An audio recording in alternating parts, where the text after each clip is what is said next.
Bonsoir une fois de plus, bien-aimés dans le Seigneur Jésus-Christ. Je suis la sœur Olive de la radio Écho du Ciel. Je voudrais encore partager ce soir un thème avec vous, peuple de Dieu, sur l'évangélisation que j'ai intitulé deuxième partie, parce que j'ai eu à poster la première partie la dernière fois. Donc ce soir, je voulais faire la deuxième partie que j'ai choisi comme thème encore. La moisson est grande, mais il y a peu d'ouvriers, que nous lisons dans le Matthieu chapitre 9, verset 37. Bien-aimés dans le Seigneur, avant de commencer mon discours, j'aimerais d'abord partager une petite histoire avec vous que je vais vous raconter, ce que j'ai vécu. Il y a de cela 4 ans aujourd'hui que j'ai vu cela. Nous étions quelque part, nous étions en train de voyager, nous étions dans un car, les cars de transport, les cars de transport en commun, comme ça se dit souvent en Afrique. Et dans ce car, le minibus avait une couleur blanche, je me rappelle bien. Et nous étions dedans, je crois, peut-être 7 personnes comme ça. Et il y avait le chauffeur, il y avait 6 autres personnes derrière, moi y compris. Et apparemment, j'étais la seule femme. Et maintenant, dans le car, on a pris une direction. Je ne peux pas vous dire que je reconnais les gens avec qui j'étais dans le car. Je ne sais vraiment pas. Je les remarque pas, mais je me rappelle que j'étais avec des hommes dans un car. Et on a pris une direction. Subitement, nous sommes entrés, bien aimés, nous sommes entrés dans une grande forêt. Je ne sais comment vous décrire cette image. Je ne sais comment vous décrire l'image de la forêt que j'avais vue.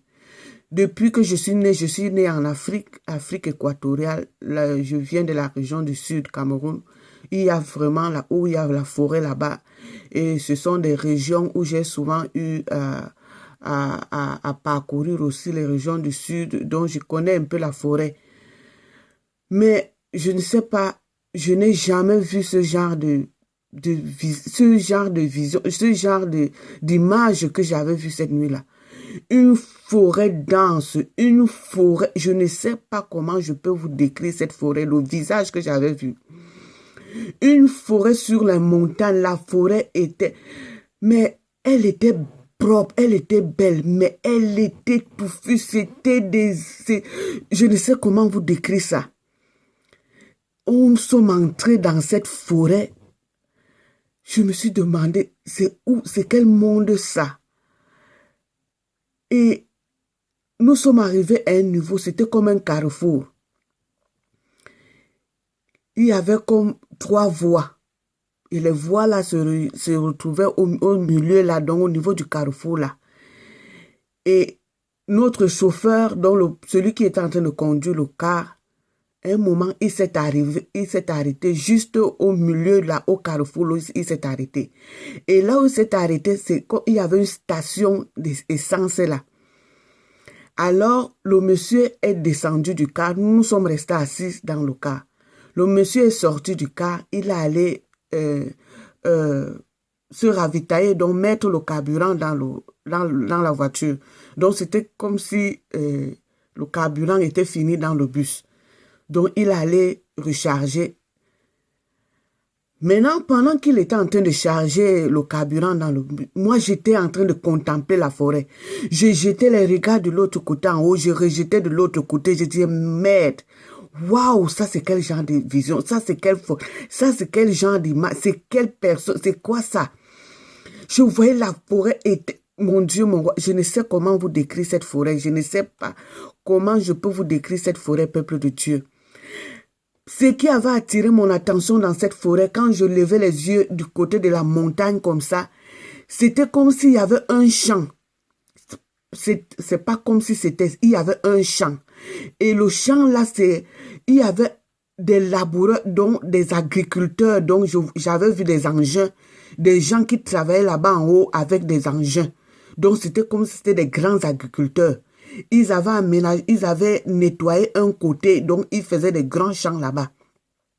Maintenant, j'étais en train d'admirer le champ. J'étais en train de regarder, de dire, oh, que c'est beau.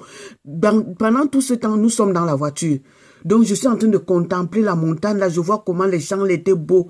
Les tracteurs étaient en train de travailler. C'était vraiment, tu sentais, c'était vraiment un gros, comment je peux dire, un gros agriculteur, pardon.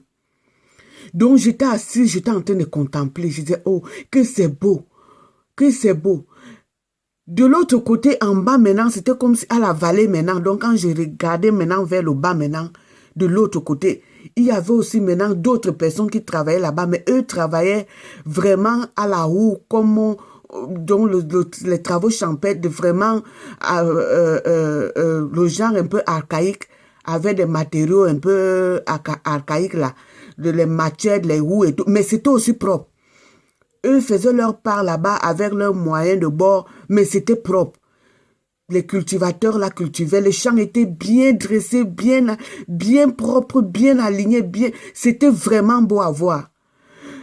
Donc, j'ai vu ces genres deux sortes de deux qualités d'ouvriers. J'ai vu ces gens qui étaient vraiment de l'autre côté comme des grands agriculteurs. Eux travaillaient vraiment avec des moyens sophistiqués, avec des moyens modernes et tout et tout.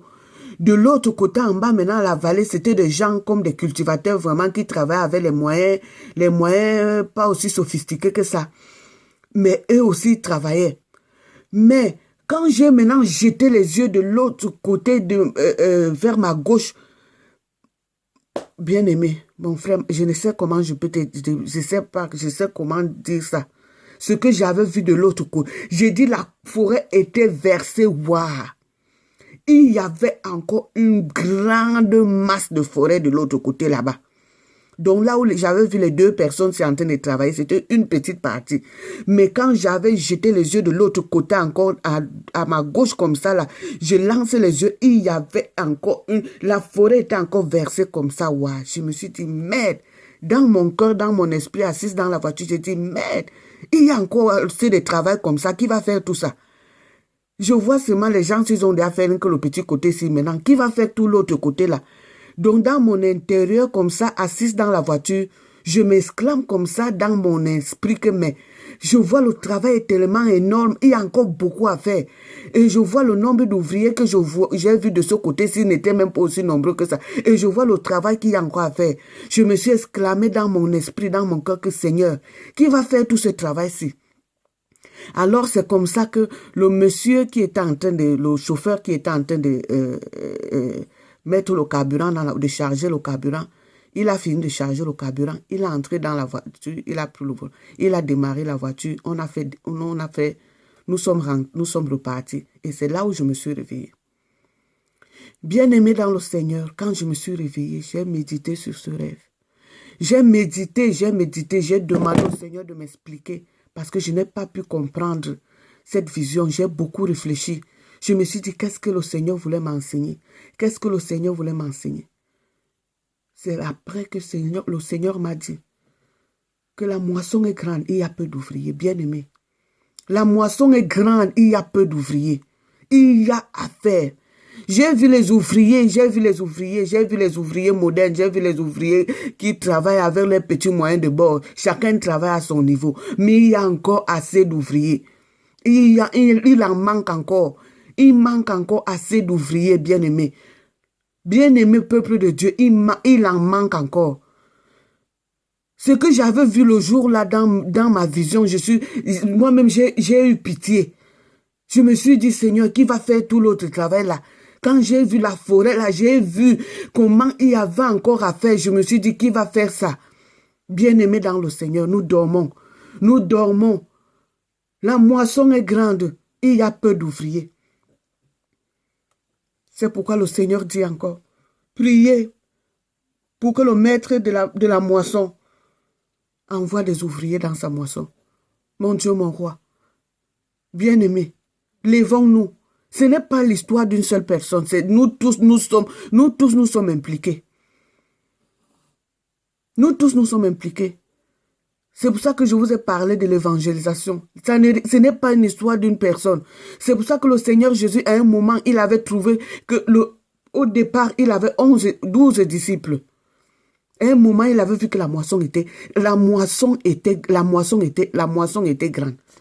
Il y avait peu d'ouvriers. Quand tu lis dans Matthieu 9, quand tu commences par le verset 36, j'essaie un peu de lire le verset 36 avec vous. La Bible dit, et voyant les foules, il fut ému de compassion parce qu'elles étaient dispersées et errantes, comme des brebis qui n'ont pas de pasteur.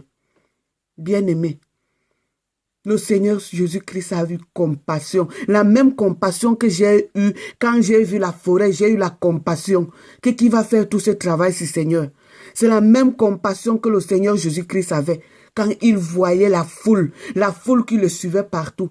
Le Seigneur Jésus-Christ a passé son temps à évangéliser. La Bible dit qu'il marchait de synagogue en synagogue, de ville en ville, de village en village, pour guérir les gens, pour essayer de sauver les âmes. Il essayait de tout faire seul. Il marchait, il croyait qu'il pouvait ça. Ce n'était pas facile. Il marchait avec 12 disciples. À un moment, il a vu que c'était peu. Il a encore appelé 70.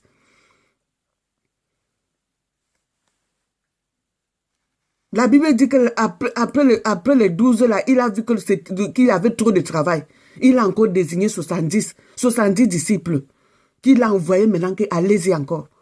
Allez-y, de ville en ville, de village en village. Bien-aimé, ce n'est pas l'histoire la moisson est vraiment grande. La moisson est grande, il y a peu d'ouvriers. Donc, lève-toi, bien-aimé, lève-toi. Ce n'est pas l'histoire que, tu vas attendre le jour qu'on décrète l'évangélisation à l'église. C'est le jour-là que toi, tu vas te lever, aller parler à quelqu'un. Non, ce n'est pas ça.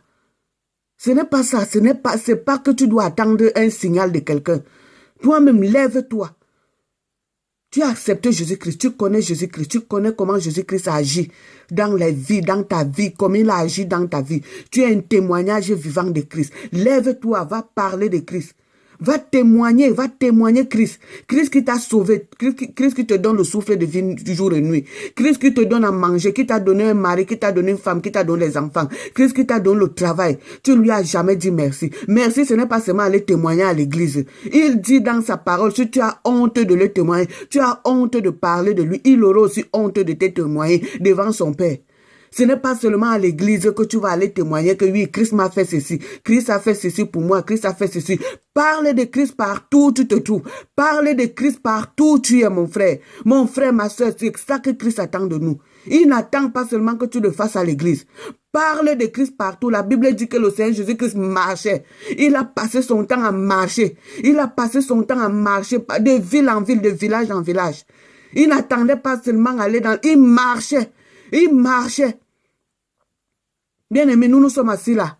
Rien que les chrétiens du dimanche. Nous sommes que chrétiens du dimanche. Le dimanche, c'est le jour là qu'on ouvre la Bible. C'est le jour là qu'on partage la parole avec le frère et la sœur. C'est le jour là qu'on parle de Christ. Quand deux frères ou deux sœurs se rencontrent, ils vont laisser des faux commentaires. Oh, mon mari a fait, oh, ma soeur a fait, oh, l'enfant a fait que, oh, ma collègue a fait, oh, le pasteur a fait, la femme du pasteur, le frère du pasteur, les histoires qui n'ont pas de sens.